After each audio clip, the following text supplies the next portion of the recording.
This is a book-ball summary of the book The Art of Impossible by Steven Kotler. What does it take to accomplish the impossible? What does it take to shatter our limitations, exceed our expectations, and turn our biggest dream into our most recent achievement? That's the message at the core of The Art of Impossible. Best-selling author and peak performance expert Steven Kotler decodes the secret of those elite performers, artists, scientists, athletes, CEOs, and more who have changed the definition of impossible. The author brings up a formula for achieving the impossible, and it's backed up by science. It consists of 4 skills: motivation, learning, creativity, and flow. It teaches us how we can stretch far beyond our capabilities, making impossible dreams much more attainable for all of us. If you want to aim high, understanding and applying the formula is what you need. Number 1. Intrinsic motivators steer us toward the impossible. There are no two ways about it. Your journey to the impossible is going to be long and strenuous. And with any long journey, you'll need fuel to keep you going. That includes food and sleep, but you also need psychological fuel. In other words, willpower. Willpower or motivation prompts us toward action. But what creates willpower in the first place? From an evolutionary viewpoint, it's all about surviving in a world where resources are insufficient. Willpower is evolution's way of getting us to either fight each other to acquire the resources we need, or to use creativity to make resources. But willpower doesn't consist of just one thing. There are various willpowers, like fear, curiosity, and so on.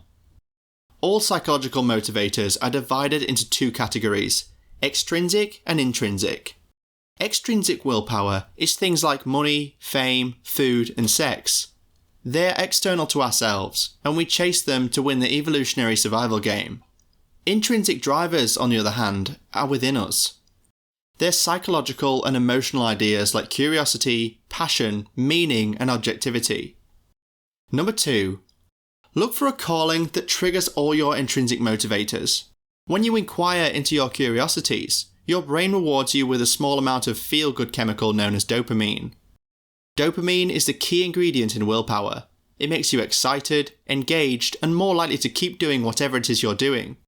But satisfying your curiosity only gets you small amounts of dopamine, not enough for you to achieve the impossible over the long term. What you need is passion, which provides a much greater dopamine boost. Often, you can find your passions by looking for intersections among your curiosities. Let's say one of your curiosities is the left tackle football position. Another is the potential for using grasshoppers as a sustainable food source. Putting these 2 together, your passion might be to find a way to use grasshoppers as fuel for athletes. After you've known your passions, you can begin to study them by reading articles, listening to podcasts, or watching videos on the subject. This will help to feed your curiosities and allow you to explore them a little bit each day. That's important because it allows your brain time to filter the information. Next, it's time to modify them into objectives. Number 3. Breaking up the impossible into large and small goals. You've discovered your passions and found out your objective. Now, how will you find the strength to act on them consistently over time? The answer is by having clear goals. In the late 1960s, psychologists Gary Latham and Edwin Locke conducted a study about how powerful goals can be. If intrinsic motivators fuel our path towards the impossible, goals are our roadmap.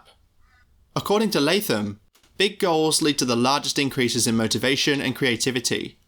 These are called high, hard goals, or HHGs for short. They're the major steps on your way to achieving your objective. Your HHG might be, for example, getting a degree in nutrition or starting a company. This can take years to achieve, so you'll need smaller daily targets along the way. Let's call these realistic goals. They take you closer to your HHGs. Completing your realistic goals will reward you with dopamine. Even so, endless endurance can be tough. That's where courage comes in. One way to develop courage is to work around your natural energy levels. Number 4. Learning mandates a growth viewpoint, a truth filter, and lots of reading. Intrinsic motivators, goals, and courage can motivate you to achieve the impossible. But motivation alone is far from the end of the story. Remember the 5th intrinsic motivator, mastery. To obtain mastery, you need creativity. And to acquire creativity, you'll need to learn a lot. To gain creativity in the topic you've decided on, you'll need 3 basic pieces of equipment. Let's start with a growth viewpoint. The growth viewpoint is a belief that talent isn't simply innate but can be developed through practice. Brain scans taken by Stanford psychologist Carol Dweck show the benefits of thinking this way. When faced with a hard problem, Dweck found that the brains of people with growth viewpoints lit up and became highly active. By contrast, the brains of people who didn't think their potential could improve completely shut down. In other words, those people didn't think they could ever figure out the problem, so their brains didn't even try. Number 5. Use the 5-step technique to learn almost anything. Once you've started learning about the area you've decided on, you're likely to experience a lot of foreign terms and concepts. You can't understand or be good at everything right away, and that can be pretty frustrating. Some people might take the frustration as a hint that they're doing something wrong. The opposite is true. How so? Well, when you get frustrated, it increases the levels of norepinephrine in your brain. That chemical's main purpose is to prepare your brain for learning. So, frustration is a sign that you're taking in information. But how do you do the learning part correctly? Well, for that, you can follow the author's 5-step process. The first of the 5 steps is all about reading. 5 books worth, to be factual. Each book should be harder than the last, and you should read them without judging yourself along the way. Your goal isn't to make you an expert on the subject you've chosen. Exploring is the goal of the second step in learning. Looking for experts on your chosen topic. Be sure to ask meaningful questions. Then, for the third step, say your interest is animal behaviour. Doing further research about the behaviour of entire ecosystems can help to illuminate how smaller subsystems within them work. This step will naturally lead you to the fourth one, asking even more questions about the subject, as well as looking for opinions that oppose the ones you've had on hand. Finally, the 5th step, you'll want to find the portrayal. What is the overarching story linking together everything you've learned? You can do this by telling the information to someone else as a story. Number 6. Creativity needs turning on 3 different networks in the brain. In 2016, the company Adobe conducted a survey of over 5,000 adults in 5 different countries. The aim was to determine how important creativity is to society. The research found that creatives surpass their non-creative counterparts in several respects. There are benefits to creativity. But what exactly is creativity, and how can you profit from it? Creativity has been defined in many ways over the years. Many ancient cultures lacked a single word for it, since they assumed that creative ideas were simply gifts bestowed by the gods. Now, neuroscientists know a little bit more about what creativity is neurologically. It involves 2 different networks in the brain working in tandem: awareness and intuition. Number 7. A positive mood stimulates your creativity. Everyone knows that feeling you get when you finally solve a difficult puzzle or understand a joke.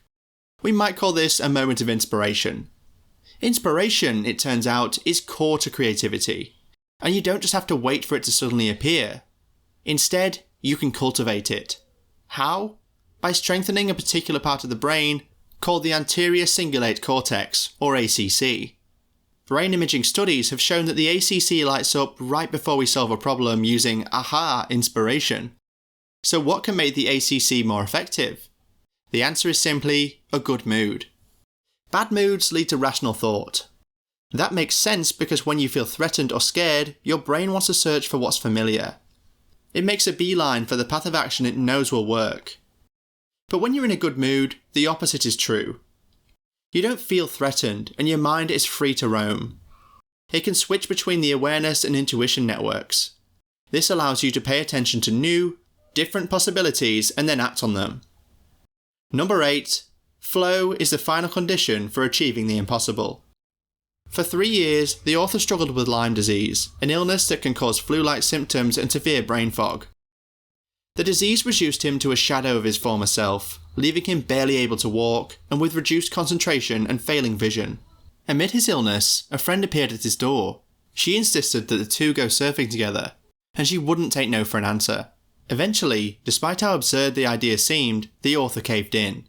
The author's friend practically had to carry him to the beach. But once he dropped into the first wave, something shocking happened. His pain ceased. Time seemed to slow down.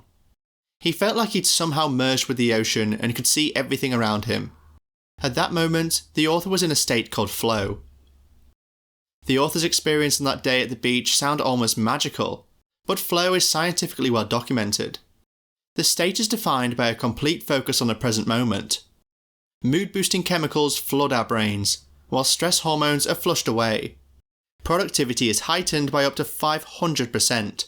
Learning rates rise by 230%. What's your most important key takeaway?